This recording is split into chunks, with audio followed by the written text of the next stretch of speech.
ese wari uzi ko hari abantu bakirya abantu hano hanze? Uyu mugore yabanye n'umugabo we arya abantu, fresh meat of a human. Nyumva neza, ntago ari abantu bapfuye, ahubwo ni abantu bazima. Story time. Hi guys, mbanje kubasuza nizeye ko meze neza, nanjye meze neza. Mutera agatebe twitangire. Ngwino. Uyu mukobwa urukundo ntirwigeze rumuhira kuko yarubayemo hanyuma akajya kundana n'abatipe bakamukatira.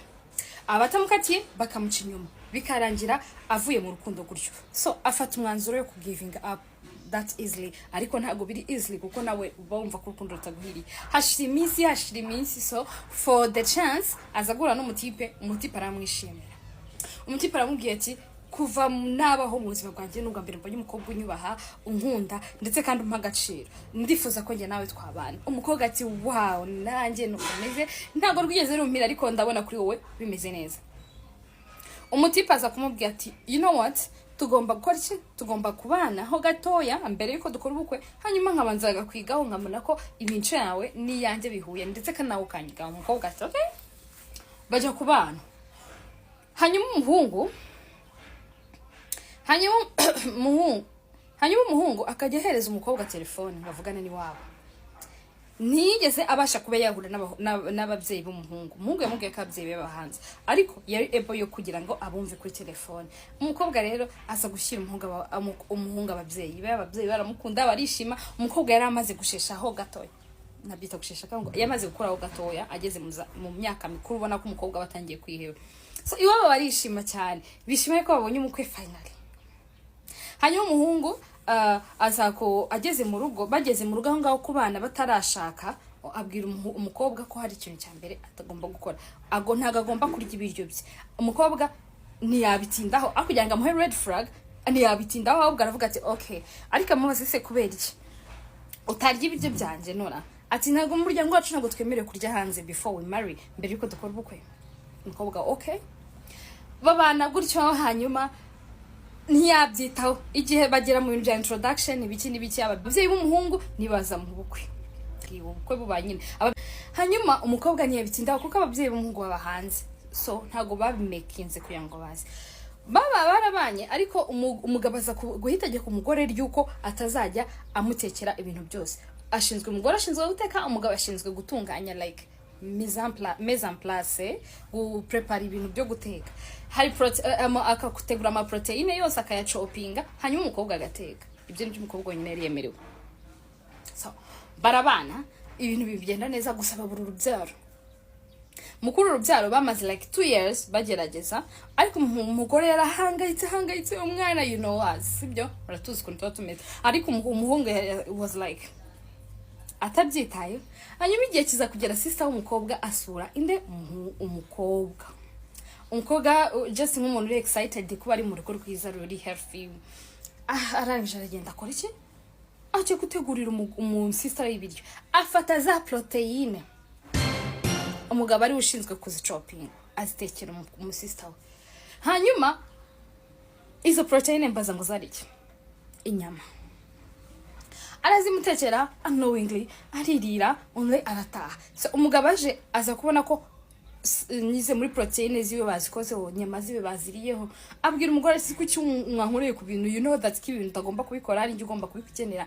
Hanyuma umukobwa aravuga ati ntago nari mbizi, I'm sorry. Umugabo akora iki, niyarakara cyane, aramubwira ati okay, it's okay. Hanyuma aza kumuanonsinga, amaza kumubwira yuko afite urugendo rwo kujya hanze kureba ababyeyi be. Aragenda, amaze kugenda aza kugaruka. Hanyuma muri uko kugaruka aza ari kuvuga ati ababyeyi banje soon 1 week baraba batashye, ugomba kujya kuba meeting. Noneho mbere yo kugira ngo amubwire gutyo, so umukobwa nawe amubwira yuko atwite nyuma y'imyaka 2 barabuze urubyaro. Abibwiye umugabo, ariko yarabanje kumutekera neza, amutegurira ku meza, arangije amubwira delivering the good news. Abwira umugabo ati rero ndatwite. Umugabo ntiyigeze aba excited habe na gato, So aramubwira ati okay byiza, ariko tugomba kujya guhura n'ababyeyi banjye. Umukobwa arishima, finally agiye guhura na basebukwe na nyirabukwe nabo mu muryango w'umutipe ba sister brothers b'umuhungu. Hanyuma umukobwa ara preparinga baza kugenda, ariko ahantu bari kuba bari barentinze hari kure yaho babaga, bafata urugendo rurerure baza kuhagera mu masaha bwije. Nyine bagezeyo biba ngombwa ko nyina w'umuhungu ajya gutegura ibiryo, ajya gutegura, maze umukobwa aramubwira ese ngufashe, ati oya urananiwe ko uranatwite urabizi, ugomba kwicara ukaruhuka bishoboka byose kuko wakoze urugendo rurerure. So bamu presence abantu biwabo bose baramwishimiye, nyine bareko bamwishimiye. Guess what, umukobwa yagiye kuryama, aryama ananiwe. Nyine urumva umugore utwite aryama ananiwe ameze nabi. Hanyuma bigeze mu gicuku cya ninjoro, arebye hirya abona aryamye wenyine, ariko akajya yumva amajwi hanze mu kindi cyumba cyo gisa nk'ikiri mwaho ngaho muri iyo corridor. Anje avuga ati ese ninde uri kubaga butchering, ndakeka ari kubaga, ninde uri kubaga muri ayo masaha y'ijoro. Akajya yumva amajwi ari gusakuza, akumva n'umuntu uri kubaga. Aravuga ati okay, reka njye kureba umuntu uri kubaga izi saha, ibintu bidashoboka. Ara sneaking agenda ari nabyita guhengereza, agenda nyine gahoro anyonyomba, agenda anyonyomba. Ageze ari kunyonyomba arangije abona urugi, arangije ajya kumviriza. Urugi ngo rwari rufunze 100%, hari harimo akanya gato.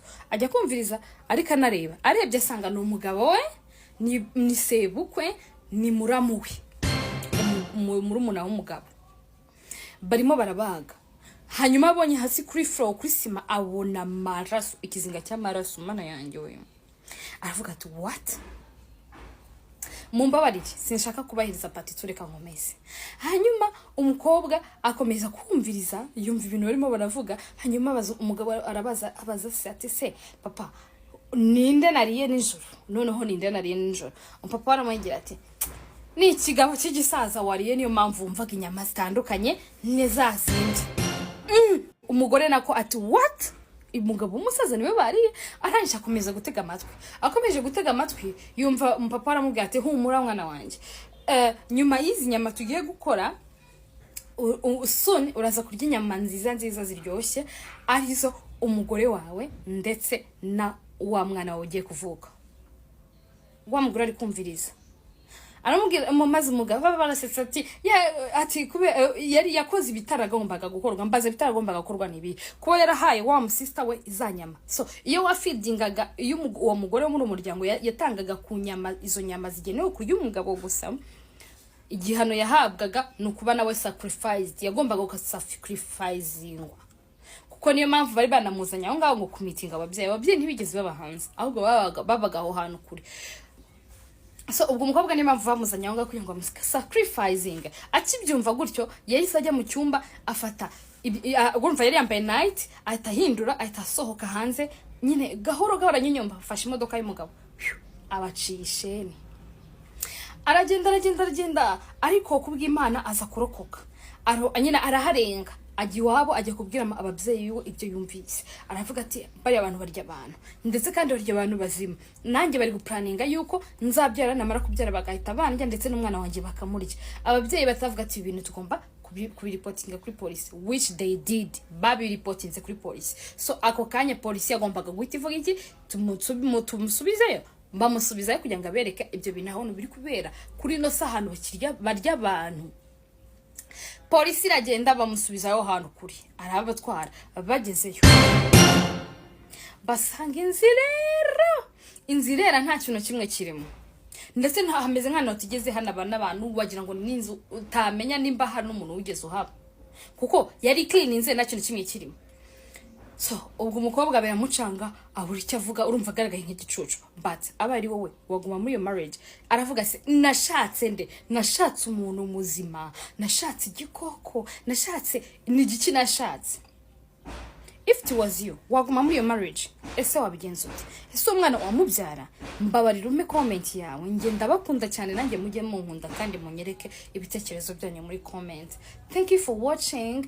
Mumbabarire mu liking cyane, mu sharing. Nimara kubona share 300 ndabahereza ikintu mutari mwiteguye muri kano kanya, kandi abapromisinze ko muyibona. So dukomeze kuri schedule yacu, saa 10 n'igice, saa 11 nzajya mbahereza inkuru.